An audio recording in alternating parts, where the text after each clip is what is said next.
You guys, today I'm so excited for this episode. We are joined today by Big Al. He was the amusement park and railroad manager at Michael Jackson's Neverland Valley Ranch. And we're going to be talking to him all about Neverland, all about some amazing stories and recollections that he has, and also talking to him about Michael Jackson, the person, and the humanitarian. And I think that's so, so important. So let's get into this episode. Big Al, welcome to the show. Thank you very much for having me.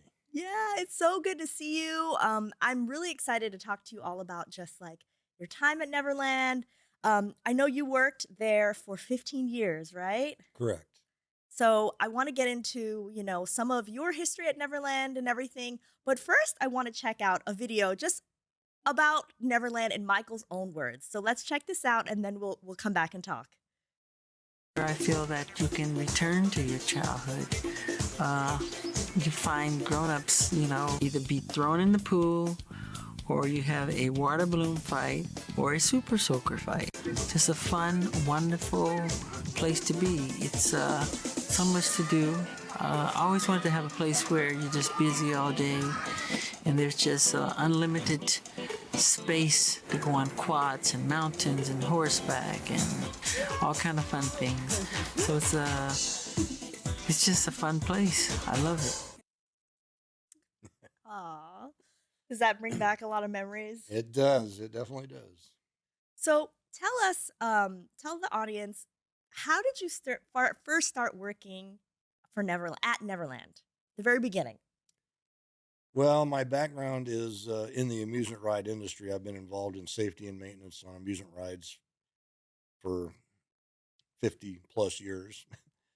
And when they first uh, started building Neverland, after Michael purchased the ranch, putting rides in, they the management contacted the broker that was selling them rides and asked about taking care of this stuff. And at the time, we were the only real true consulting company. So anyway, that's how we got involved. And I went out there 2 or 3 times a year as a third party inspector and to try and help their guys learn how to maintain the rides. And then occasionally, if they had a big maintenance item that required, somebody with more background in amusement rides, I went out and did that. So that lasted for about 2 years, and then I ended up making a deal with them to go to work full time.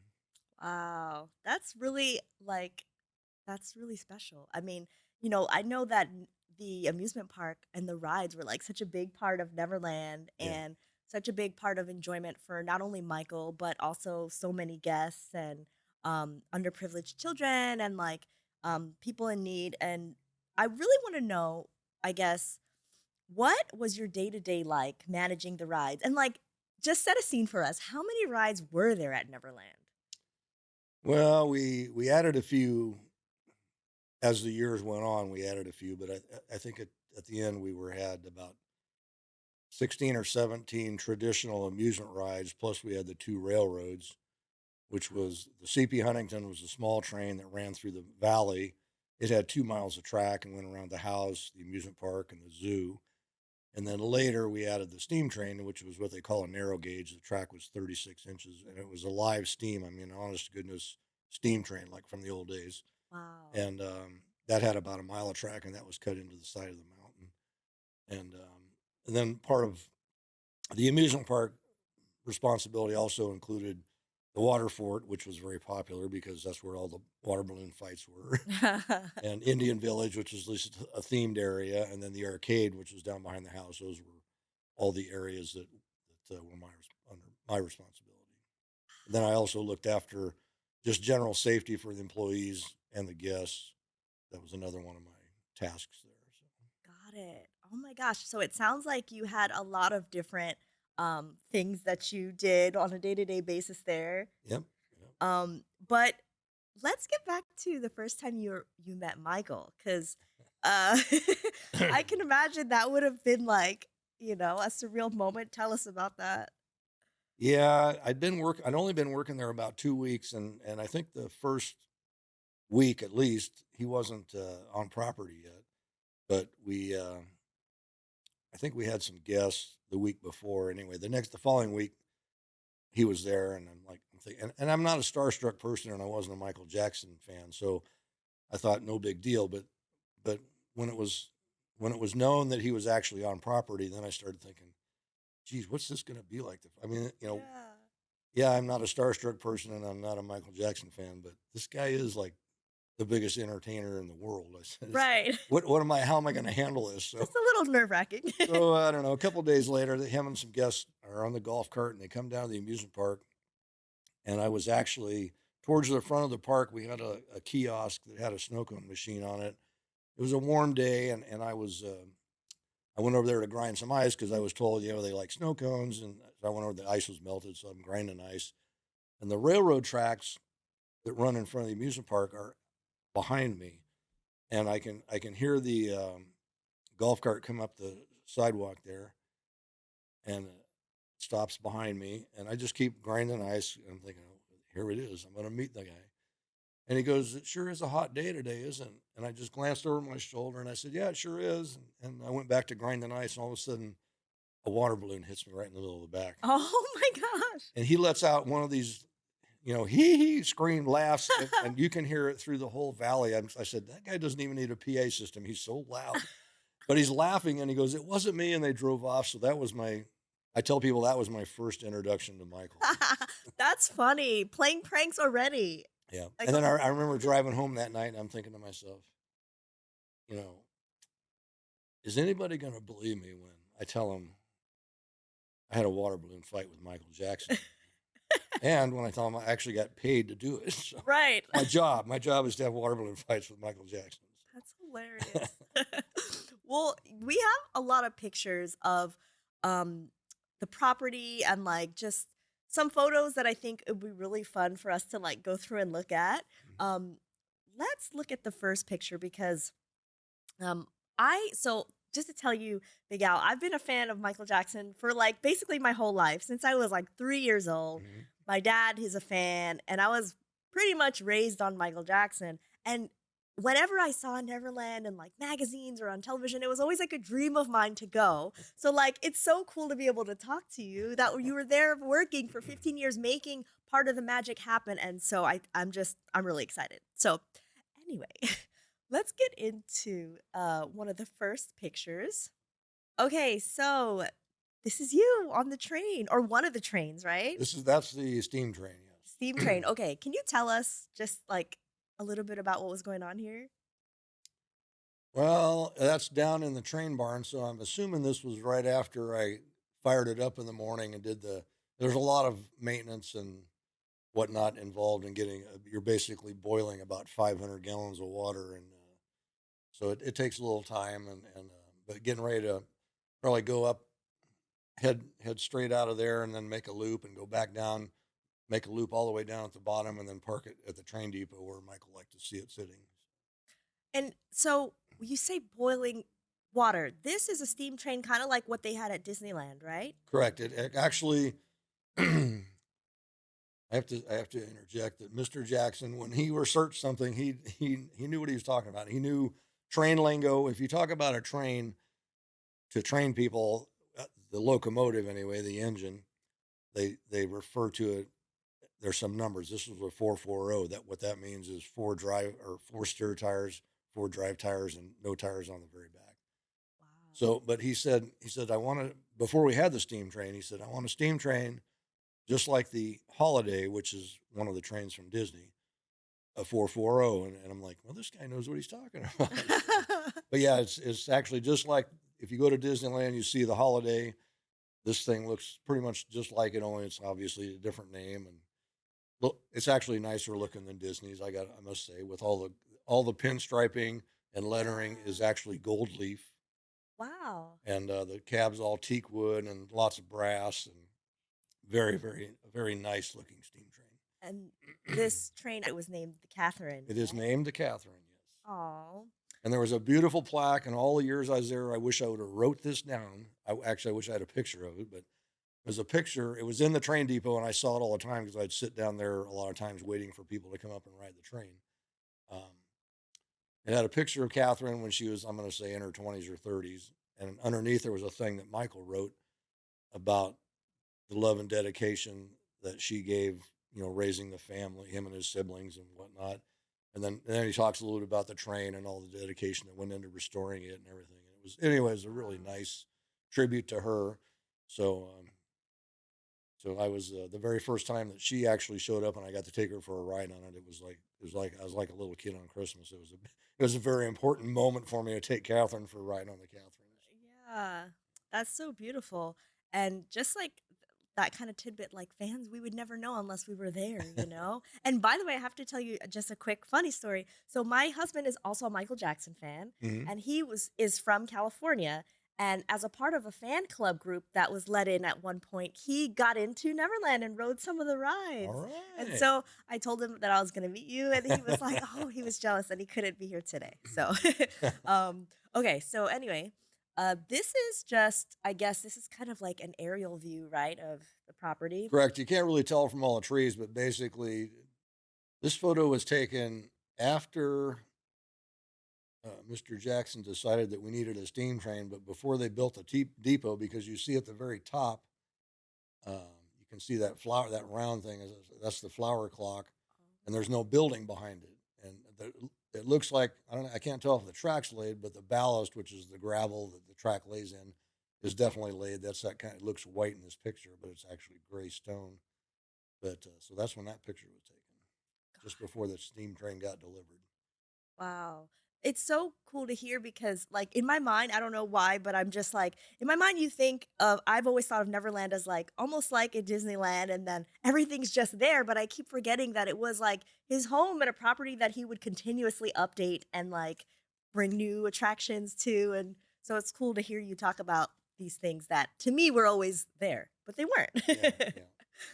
Well, um, Disney was a big. Actually, where this picture was taken is right at the top of the driveway, right behind the photographer. Here is the driveway that goes down to the garage behind the house. And I remember standing right here where that picture was taken when that hill was just dirt. And Mr. Jackson and I were standing there, and he goes, yeah. He says, I'm going to have the steam train depot here, and he says, I want it to look just like Disney. And I got to say that the general contractor, I think, did a very good job of getting a close look to Disney, because that does look like the entrance to Disneyland. Definitely. And Yeah. that, I don't know if you can tell, but that big circle there. That's actually a working clock. Those hands are kind of a pink colored in the middle. It's Yes. actually a working clock. It says Neverland at the top, and then those hands actually move and tell time. Really? Yep. So there was a, oh my gosh, I Yeah. can't believe. If you look, if the picture was a little bit higher, you could see, but the numbers 9 and 3 and 6 and 12 are on there in yellow flowers, and Yes. then the yellow Neverland, and then the pink hands. But yeah, it actually told the correct time, kept time. That is so cool. And this is it. This looks like the pool that we watched earlier on that video that It is. Yeah, Michael's that's a cousin threw him yeah, into, right? the very front of that picture is the hot tub, Got it. jacuzzi. Yeah, and then the pool is in the background there, and then the building off to the left in the back is the arcade. Oh, okay. And this? That's looking at the front of the house. Right to the left there, you can't see it, but just out of the picture on the left is where the guest units are. All right, and no, maybe the guest units are to the right. But anyway, that's the front of the house looking from the lower lake. Wow. If you've been loving this journey through Michael Jackson's legacy with me, I want to invite you to take it a step further. On Patreon, you'll get early access to every video, completely ad-free, plus exclusive reaction videos, candid behind-the-scenes chats, and access to a library of over 80 plus bonus posts. More than that, when you join, you're helping me keep this community alive. It's just $4.99 a month, and even joining once makes a big difference. Visit patreon.com/MJFangirl and become part of something special. I can't wait to see you over there. Also, shout out to our Patreon Platinum sponsor, Marla's. You help support the show so much more than you know. I appreciate you. You are the absolute best. That's really cool. And so how big, I wanted to ask you because I've always heard various like it was huge, and how many acres was Neverland? It was approximately 2,700 acres, and to the north of us was like a 500,000 acres of national forest. To the south was Chamberlain, had 10,000 acres. Across the street was Midland School, had like 2,000 acres, and then a couple of wineries behind us. Fest Parker Winery was 600 or 700 acres. So it was out in the boonies. Yeah. I've heard that, like, because I've never been to Neverland. I know a lot of fans still will go and they'll go to like the gate, the outside, the brown gates. Yeah. And but I've heard that it's kind of like a winding road and like almost looks like, like are you really going to Neverland? Like almost like it's almost a lot of what do you call it, forestry around? Yeah, once you turn off of 154 heading north on Figueroa Mountain Road, there's a couple of properties there that are like between 5 and 20 acres, but pretty rapidly, with I'd say within the first half mile or a mile, it's Chamberlain on both sides of the road. Like I said, that's 10,000 acres, and he just runs cattle and so yeah, Yeah. you think you're pretty much. Actually, I had a lot of people that were coming out there for like business reasons or whatever, and they would say, he says, I almost turned around because I thought I was lost. I was like, what? There can't be anything out here. It's all just trees and cows and everything. But, and it is kind of a windy 2-lane road. A lot of bicycle people, exercise out there, right up there. And then once you pass the ranch, you go into the national forest and it goes way up a steep mountain. And there's a couple of picnic areas up there. Wow, okay. Now, I would imagine like Michael Jackson having like a very busy schedule. Like I wonder, was he what how often was he home and like how often was he taking advantage of like the rides and the amusement park aspect of Neverland? Well, yeah, it's true. His schedule, when I first started working for him, I think he was either getting ready for the Dangerous tour or maybe even started it already. I can't remember. But and between being on tour and working in the studio, he was gone a lot. But I would say that any free moment that he had, he liked to come to Neverland. Were there any like other guests that kind of surprised you that were there? Yeah, I mean, some of the people that came out there, I had no idea who they were. And then some of the people obviously were, people that are in the entertainment business that he knew that I got to meet Marlon Brando, who his son Miko is good friends with Michael, and I got to meet Elizabeth Taylor, and I got to meet Gregory Peck. I mean, there's a long list of you know old school entertainers, and a lot of Chris Tucker was a friend of his, and then but we did a lot of events that were groups of kids, like either from the inner city kids or kids from different orphanages. Even we had a group of hospital kids from Australia, an orphanage from Mexico, the burn center. I mean, Children's Wow. Hospital. Yeah, it was never a dull moment. Yeah, I can imagine. Um, I really want to talk to you more about that humanitarian aspect and the groups of kids that would come in and people that would come in that I think a lot of us want to know more about because I know that Michael Jackson always said that like, he's not doing charity, charity or giving back to publicize it, right? He Right. really wanted to do this from the heart, and I think that that's one of the admirable things about Michael Jackson that's not talked about enough. So can you kind of tell us about some of those times? Yeah, we did a lot more of that type of work than anybody will probably ever know. I mean, like I said earlier, in the wintertime, we get a lot of rain up there, so we didn't schedule a lot of events for the wintertime. But the summertime, we would do at least one a week, sometimes two, sometimes three a week, because generally the Central Coast has very nice weather, and it'd be between 100 and 200 kids every time. Wow. So you're talking as much as 600, 600 kids a week in these groups, and and yeah, we didn't publicize any of it really, and it was interesting to see, and we would get these letters. I have a 3-ring binder with a bunch of these letters from some of it's from family members and siblings, and some of it's from doctors and nurses from groups from the hospital or whatever. And it just tears your heart out to read. It's if it was kids from the hospital, I think I didn't make the rules for the guests, but I think that the kids in the hospital were allowed to bring their parents, their siblings, whatever, because that's they were around other sick kids and their family. They didn't spend a lot of time Yeah. socializing in school because they spent so much time in the hospital. But you'd read these stories about how that was the biggest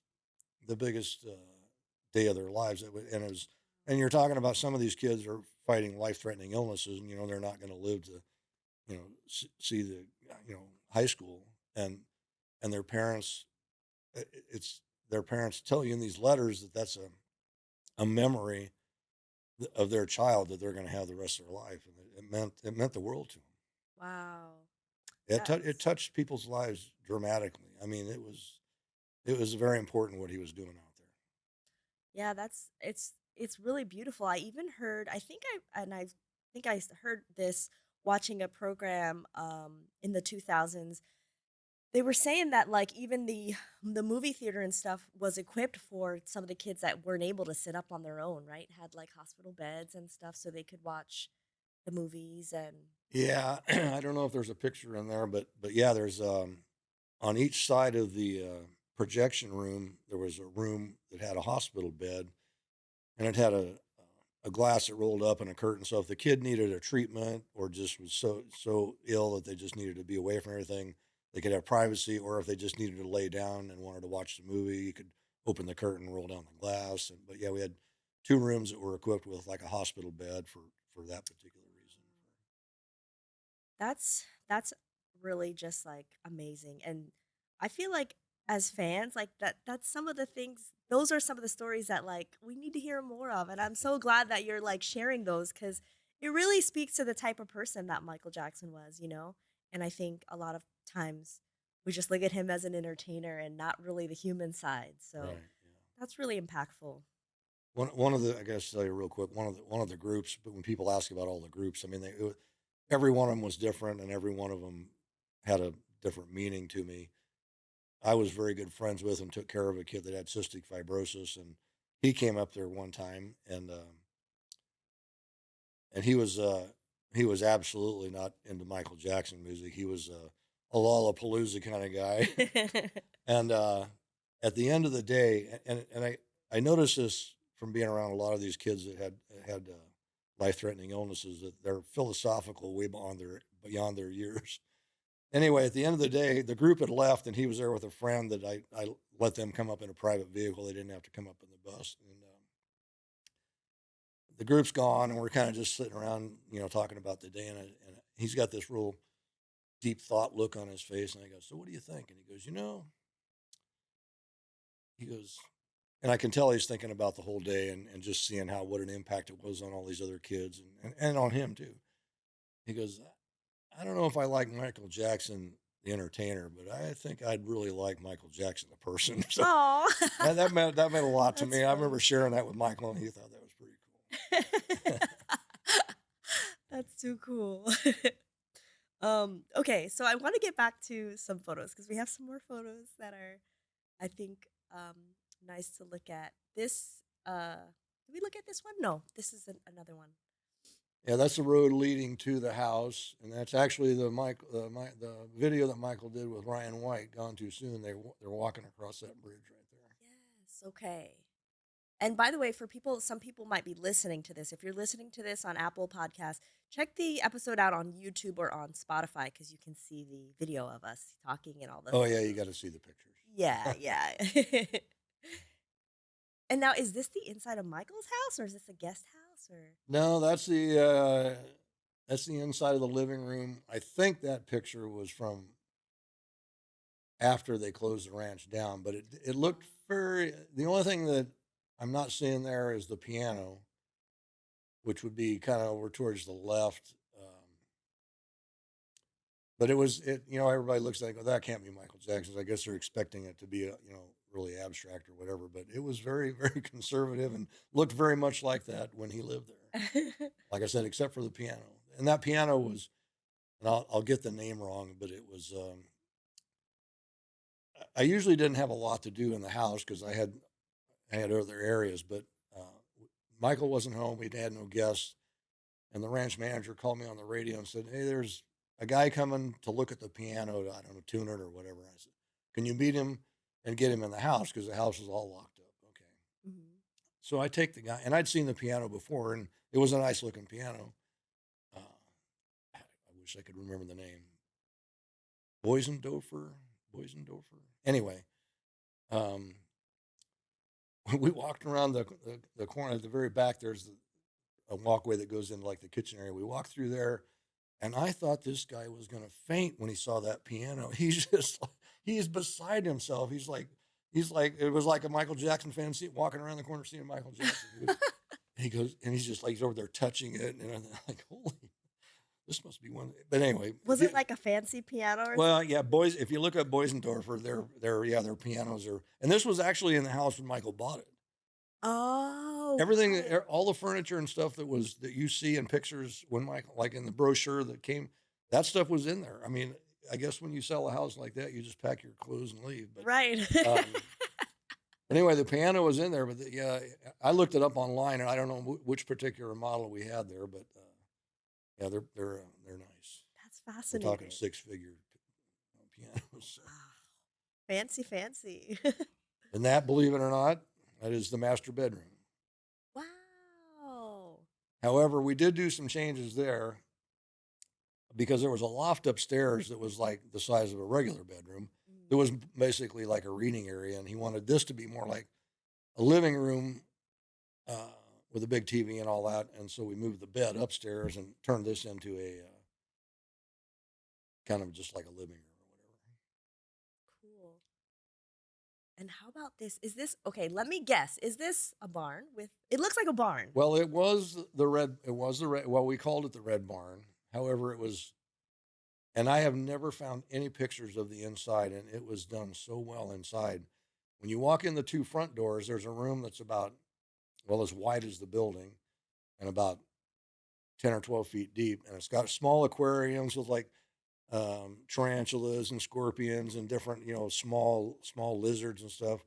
And then you walk through, and there's a long hallway that goes the whole length of the building, and it's got big giant, not I don't want to say aquariums, but enclosures that had like the Madonna, the blonde or albino python, and the water, all the big reptiles. And so it was actually the reptile barn, but we call it the Red Barn because that's what it looks like.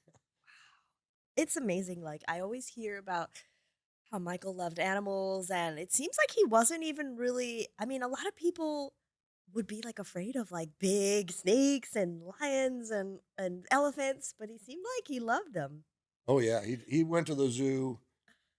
I would say when he was home, he went to the zoo every day. Yeah. That's sweet. That's like I can imagine like, when I had a cat coming home to see my cat every day. He's going to see like the zoo animals. Okay, so I want to talk to you about the rides. Um so we can look at the pictures, and I don't know if you have any stories about this one, but I want to ask you, did Michael have a favorite ride?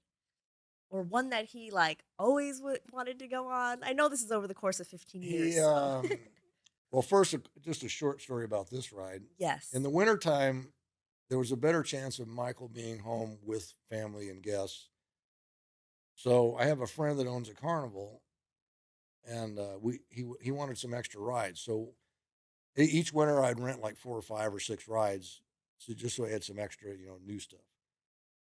And I knew that the year I rented this, I knew when I say I rented it, I didn't rent it. Michael rented it. But I arranged for it to show up. This ride, that picture doesn't do it justice. You have to see it at night, but it's German built, and it is a beautiful ride. And I just said, I just know that when he sees this, he's going to really like it.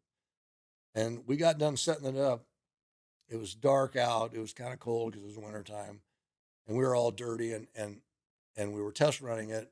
And I don't know if they saw it from the house or what, but all of a sudden, here comes a golf cart with him and all his guests. They're all in their pajamas, and we're all dirty. And I'm like, man, I didn't really want to see him right now.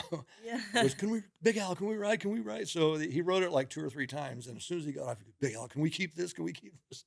So it was obligated to do some fares the following year, but we ended up buying it the next winter. We installed it permanently. So. Wow.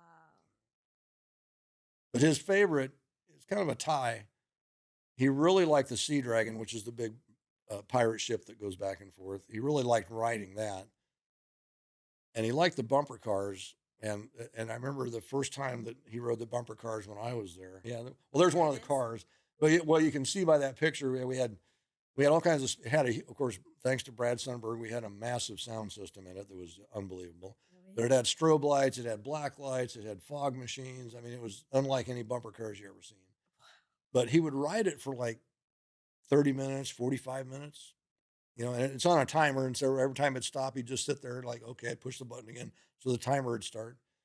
And then finally he goes, okay, that's good. And they get out and I'm figuring, okay, we're going to go to another ride. And he starts pushing the car in the morning when we get everything ready, all the cars are pushed back against the wall. It just looks nice. And anyway, he starts pushing the cars back. And I'm like, no, we'll get that. Don't worry about that. And he goes, no, we're going to dance.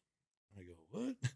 So everybody grabs a car and they're pushing it out of the way. And because it's a steel floor and it's got all these special effects and this massive sound system, it was just like a natural, dance floor. And they would dance for like 30 or 45 minutes. And again, it was one of those stories when I'm driving home, I'm thinking, I just had a private dance show by Michael Jackson. But yeah, he really liked the bumper cars. And he would just play. And this is another funny thing that I've always thought. What kind of music do they play at Neverland? I would imagine he's not playing like the Thriller album all day. He's playing other No, music, right? actually, we had for the most part he had CDs that Brad Sundberg would make these CDs that had songs on it that he wanted on it, and we had 3 or 4 volumes, and of those 3 or 4 volumes, there was only one song of his on there, and that was Black or White. Got it. Okay, okay, that's cool. But now every once in a while I had a CD folder with like 20 CDs in it. I had all of his CDs up to date, which at that time would probably be dangerous, just in case. And I remember one time when he was on the bumper cars, and I'm much better now at knowing Michael Jackson songs, but he would drive by in the golf cart and he would go, PYT, PYT. And I'm like, what is he saying? And finally, one of the kids drove by and like slowed way down when he got right in front of me. And he looked at me like, what kind of a bozo are you? He goes, pretty young thing. So I'm looking through there and, oh, okay, that's a song. Okay. That's funny. Michael Jackson giving out the requests. I love that picture just because he's got a big smile. He's having fun. Yeah. Aw. I love these pictures. And I want to get back to the train because this is not the steam train, right? This is another, or is right? Yeah, no, this is the CP Huntington. It's a small train. Okay. It's got a little gas engine in it, and it's got 2 miles of track. We use that a lot for getting the groups around the ranch, to see the house and the amusement park and the zoo. And kind of like almost like a transportation from yeah, place to you place. you see trains like this at a lot of amusement parks and zoos and stuff, just to move people around.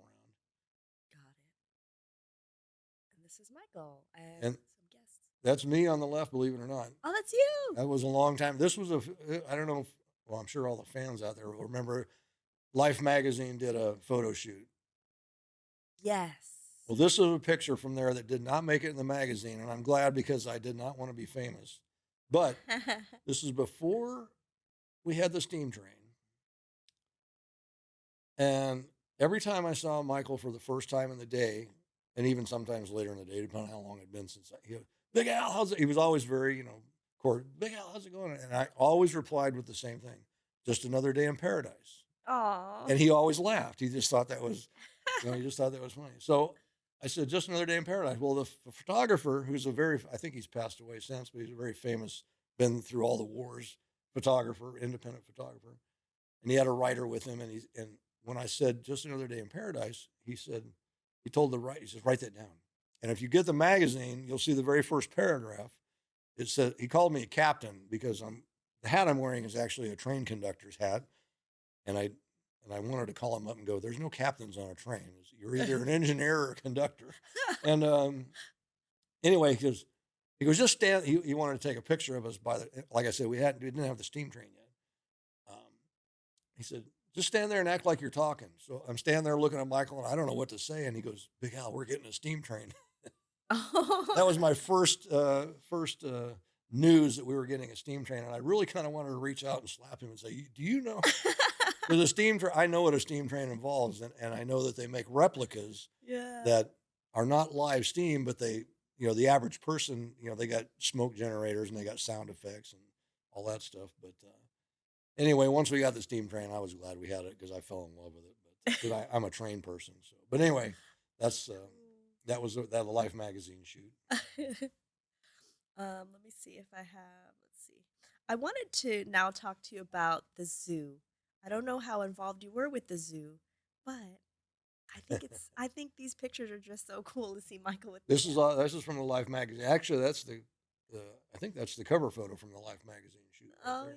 yeah. I love animals and I love the zoo, and I went down because we had some very talented people working down there. And anytime on a day where we had no guests, Mr. Jackson wasn't home and didn't have an event going on, I would go down there because, like I said, we had very talented people working in the zoo, and I've always known that animals are a lot smarter than a lot of people give them credit for. But I developed a relationship with some of these. I mean, some of these animals were, I mean, they got excited when they saw me. Big Al's coming. The, their chimp. I don't know if that's AJ. I don't think that's Bubbles. I think that might be AJ or Max. But anyway, AJ was one of the chimps, and the one of the zoo people said he likes Pop Rocks. We had Pop Rocks in the amusement park. We had a big display with all this candy, and so I would take Pop Rocks down there. So every time he'd see me coming, he just would just go crazy, and he'd stick his lip through the cage, and I'd pour these Pop Rocks in there, and he'd keep them in his lip like almost like chewing tobacco. And pretty soon there'd be green foam coming out of his mouth. And he just loved Pop Rocks. That's so cute. So did Michael ever come to you? I know you mentioned like one of the rides that you brought, Michael was like, "Oh, let's keep this." But did he ever come to you and ask you to try to like procure or get a certain type of ride or something like that? Oh yeah, yeah. I don't know which amusement park he went to. I think it might have been Magic Mountain, but yeah, one time he said, "Big Al, I want to get I don't Batman or Superman. I don't know. It's one of these big coasters." And I'm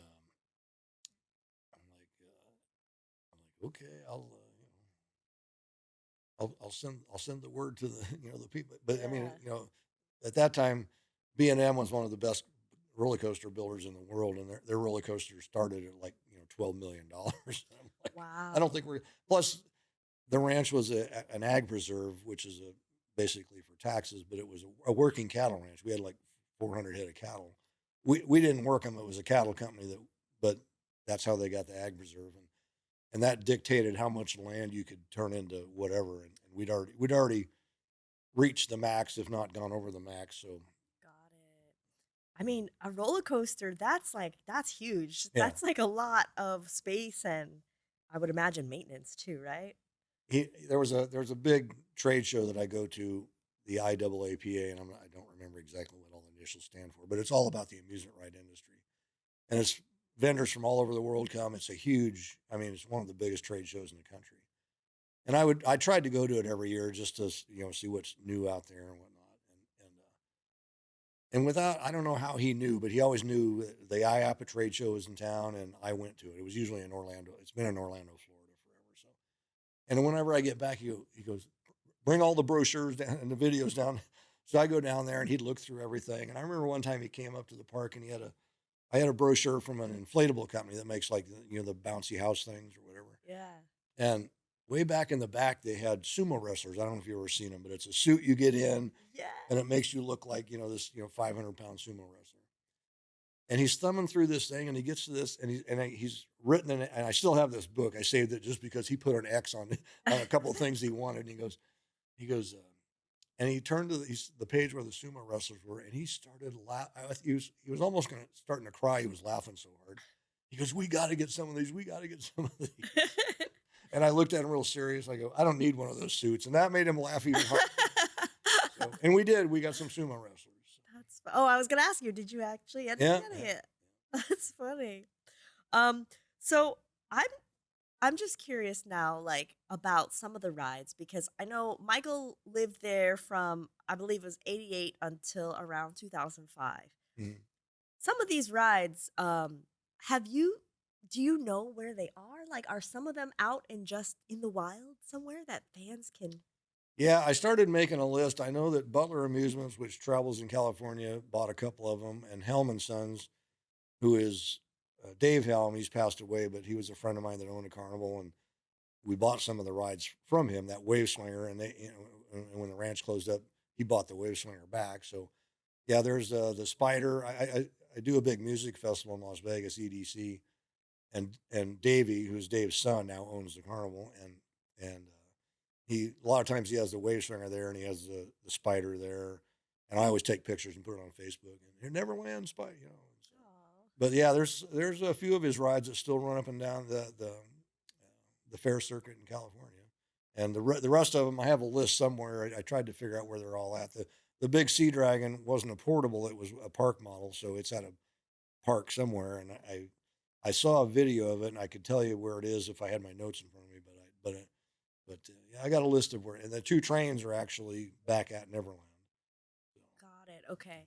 Right, because now Neverland's been purchased, and I know that we talked a little bit about this earlier, and then I've heard also that they filmed a little bit of the biopic there, yeah, right? they filmed. They were there filming for a couple of weeks, I think. That's exciting. Yeah. Yep. Which I can't.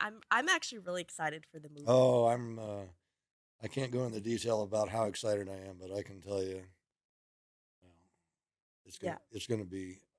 I think it's gonna be good. Okay. Okay. I won't ask any more questions, but I'll be excited, and then maybe. I'll just say Jafar nailed it. Okay. Yes. Yes. I'm so excited to hear that. So I want to know now more about like just everyday, like, can you tell me a fond memory that you have of Michael? I know you probably have a lot, but Um, just something.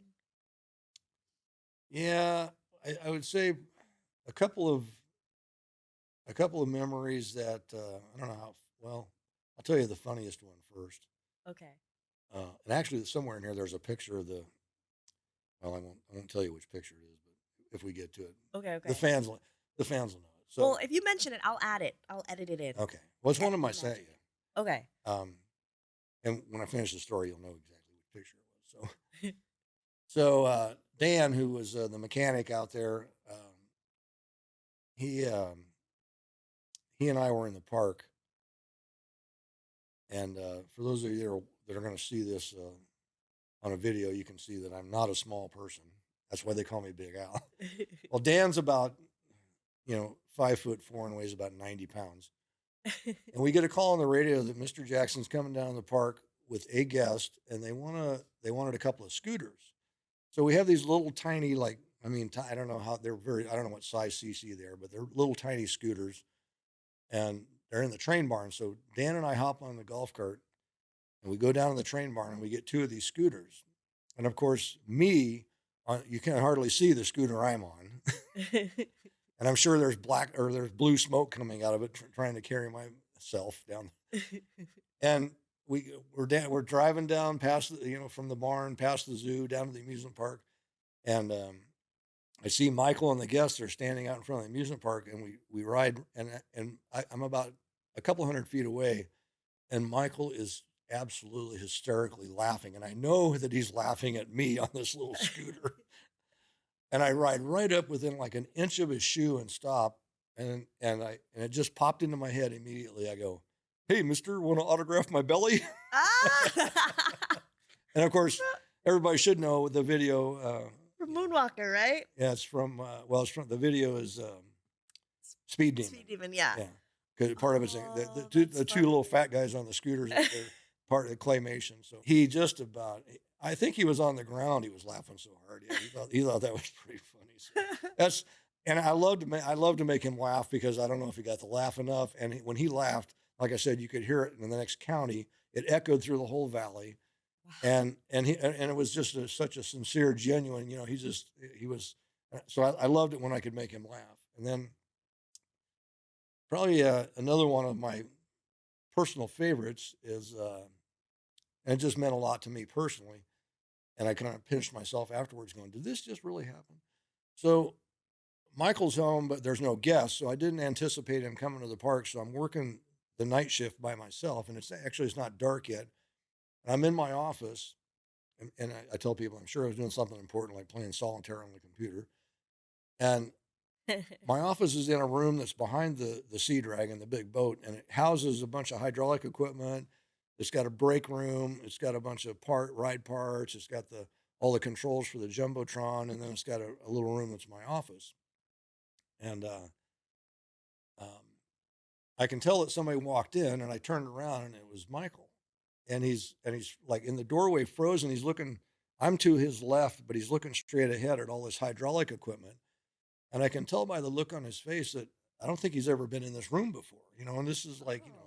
Neverland's been around for 7, 8 years now, and so I walked over, and he looks at me, didn't say anything, and he looked back at all this hydraulic equipment. He goes, "What is this?" So I explained it to him. I didn't go into great detail, but I said, "This is a big tank full of hydraulic oil, and this is a motor that runs, and these are solenoids." And I opened the back door, and you can see the tires that go up and down and make the ride go back and forth. And I said, I was just giving him a little, and he was, and I'm sure when you talk to people and you look them in the face, you can tell he was getting everything I was saying. I tell people if he was alive today, I could take him in there and he could tell you everything I told him. Wow. I mean, he really wanted to know what all that stuff was, and I told him, and he was listening so intently. So and I got to back up a little bit. The jumbotron. When they put the jumbotron in, um, they had every kind of equipment.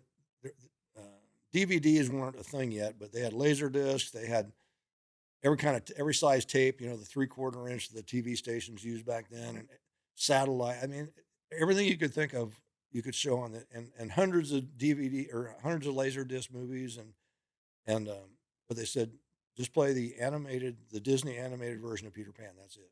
I said, okay, why do we have all this other stuff if all I'm playing? Why don't you just give me like 10 copies of Peter Pan so when it wears out? So anyway, after I give him his lesson on the hydraulics, he goes, hey, is there anything we can watch besides Peter Pan? Oh. And I'm like inside, I'm jumping up and down, go, yes, yes, finally. I go home at night, and I'm repeating the lyric, all the words to Peter Pan in my head because it's just on, 10 hours a day. So I open up this cabinet. It's got all these laser discs. It's got all of his concerts and stuff on laser, and it's got all these tapes, and it's got and he's looking through, and he's looking through. He's looking through for like 5 minutes, and he pulls the laser disc out, and he goes, here, put this on. And I look at it, and it's Hook. Oh. I'm thinking to myself, Basically, Peter Pan again. I'm going, well, I like Robin Williams, and so, yeah, okay. So I put it on, and I push play, and the tray goes in, and it starts playing, and he walks out, and I go back into my office, and he goes, Big Al. He's outside yelling at me, Big Al. And I walk out, and he goes, what are you doing? I said, well, it's the movie's starting. He goes, well, I want you to come out here and watch it with me. So Oh. him and I went out. Here we are in the middle of this 2,700-acre ranch, sitting under this 200-year-old oak tree at a picnic table, and him and I just sat there and watched the whole movie Hook. Wow. And I mean, there was conversation involved, but a lot of it was just watching the movie. But he would talk about, he was there during part of the filming of the movie, and he gave some input on some scenes and some, decorate, whatever sets or whatever. And then and occasionally we would talk a little bit about Neverland, and that's when you could hear him talk and look in his eyes about when he talked about Neverland.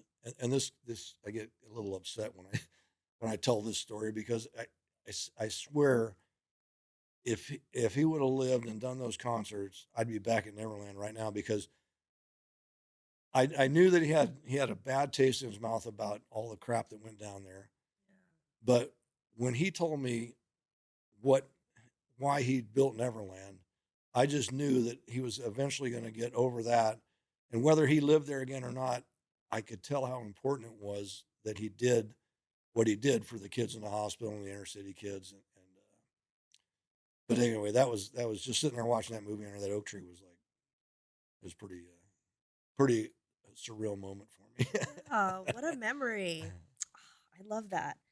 I want to show a couple more photos because you just have, thank you again. You're just sharing like so many cool memories. And I actually saw Hook not too long ago for the first time. And Oh, now, really? and I was like watching it, but I wasn't too into it. But now I want to watch it again because I know you guys watched it together. So tell me about this picture. Well, this is one of those things that I think a lot of people probably leave Neverland and don't realize the first time I went there as an inspector, and when I left, I stopped and looked at that, and I go, you know what? This guy is just too cool. And like I said, I think a lot of people go by it and don't even, whatever, you know. Yeah. But all these kids that, or they're inner city, terminal, whatever. He wants them when it says goodbye for now. He wants them to leave, hopefully psychologically in the back of their head, they're thinking they get to come back someday. Yeah. I think that's what I mean when he says goodbye for now. I think, he wants people to, yeah, you get to come back sometime. So I Wow. thought that was pretty cool. Yeah, yeah, and what a way to like inspire and give people hope in that way, in such a subtle way Yeah. too. Let's see. Now, this is something that I remember seeing in the newspaper or online when I was in high school. So tell us a little bit about this. Well, this was during the trial. And, when the jury got it, I took the next day off.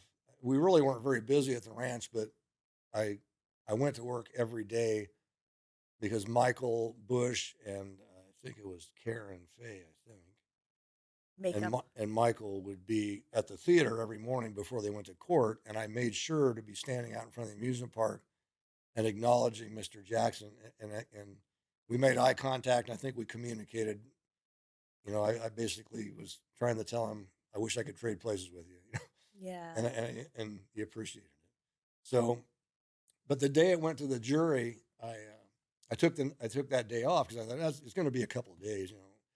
I'm going to take a day off, and of course it was middle of the morning. I'm watching TV and news flash. So I hopped in my car and drove. I live about 45 miles away. I think I made it in 30 minutes. Wow. I said I got to be there, and the whole entire staff was there to welcome him home. So that's all the staff arm in arm on the driveway that leads to the front of the house. That's beautiful. Yeah, So nice that he had that that support coming home. yeah. And this, it's funny. I've never seen. I feel like I've seen it, but I don't think I've really known what this was about. So please tell Well, me. this is actually a very good story too. We had an event there. The fans, I don't remember what we officially called it, but everybody refers to it as the Golden Ticket event. Oh, And it was a fundraiser. It was like I want to say it was like $5,000 for two people, and the money was going to three different charities. It was going to a music charity that helped support schools with musical stuff that I think Carlos Santana was involved in, and then an art foundation that did the same thing for schools. That the artist that did a lot of work for Bartow, I think. Anyway, did a lot of stuff for Michael, and the Make a Wish Foundation. And it was here. I mean, we had like 3,000 people there. It was crazy, absolutely crazy. And at the ranch, yeah, 3,000. yeah, yeah. We had they brought in a bunch of they brought in a bunch of extra people that they set up these huge tents because it was like we did valet parking. It was formal dinner. I mean, they had a big tent with art display, but they had a big tent that was um, real famous disc jockey from Kiss FM. I can't remember his name. Rick Dees, I think it is. He would, and this one tent was like a disco. It was like there was a round stage in the middle, was about 20, 30 foot and around. And then the rest of it was like just a dance floor and black lights and strobe lights and a big sound system and all that. And I was maxed out busy. I never saw anything but one of the trains or the amusement park. I never saw anything else the whole day. And they called over the radio to shut down the amusement park, not shut it down, but stop all the rides and make everybody go over to the tent because Michael was going to uh, present a check to one of the charities. I forget which, one of those big giant, fake checks or whatever. And so I'm thinking, finally, I get to like actually breathe. So I told all the guys in the park, I said, just take advantage of this. Let's hope it takes at least 20 or 30 minutes to do this. And then all of a sudden, Violet calls on the radio. I need everybody that's not doing something to come to the back of the tent. Oh, great. So what she wants is after Michael gets done presenting this check, they want to get him out the back. Now there's a bunch of fans there, and there's a lot. Well, like I said, 3,000 people, and they're concerned about getting Michael out of that tent without getting mobbed, and so they want to take him out the back corner of the tent, which his car was at the complete opposite corner of where we were taking him out, which didn't make sense to me. But she wanted all the employees to lock arms, make a a pathway. People on Michael's right, people on Michael's left, and everybody locked arms and make this like corridor so nobody could get to him. Mm-hmm. And the only, I guess, professional bodyguard he had with him was Dieter. I think it was Dieter, yeah. And I'm about halfway down this line of people, and here they come. There's all kinds of commotion. I don't know what's going on out there, but there's all kinds of commotion. And they sang "Happy Birthday" because it was in September, so it was close to Michael's birthday. I think it was September. And anyway, so here they come down the stairs, and they're on the flat. And Dieter looks at me, and Dieter's got his hand on Michael's collar and his other hand on Michael's elbow, like marching him out. And he looks at me and he goes, "Get his other side." And I don't know why he picked me, and it's not because I was the biggest guy there or what. And I'm thinking, I'm kind of glad he did, because I said, I don't think he knows where Michael. It's pitch black out back, and right out back is where the railroad tracks are for the small train. I'm thinking we're going to go out there and fall over and break Michael's leg, and it's going to be my fault that he's missing a trooper. So I'm thinking, once we get out the back of the tent, we're going to be okay. There's not going to be, well, we get out the back of the tent, and there's 100 people back there screaming and clawing at Michael. And so we get him, we get him moving on. We get all these people to stay away from him. And there's one person that's keep trying to get in the middle of it. And I let go of Michael, and I was just going to turn around and body slam this guy. And Michael goes, "No, it's okay. He's with me." And it's actually in the picture, I think you can see, I think right behind him, there's a kid wearing a red bandana over his head. Mm-hmm. That's Aaron Carter. Oh, okay, with the hand on the Yeah. shoulder. And he goes, Oh, that's who I was getting ready to body slam. But it was dark out there. I don't know. And he's got cake all. Well, I didn't know he had cake all over him, but he's got anyway. yeah. So we get him in his car, and he goes back he gets away safely back to the house. I'm walking back through the tent, and now there's nobody in there. Everybody's gone back to the amusement park or whatever. And I'm wearing a suit. I have a white shirt and a black vest and a black tie and black pants. And the tent is all ultraviolet black lights. And I'm walking through, and I see this stain, and it's dark. And the first thing I think of is Michael got hurt, and this is blood. Oh. And I walk out in the light, and I go, "It doesn't look like blood." And I put my finger in, it's kind of a soft texture, and it was chocolate cake.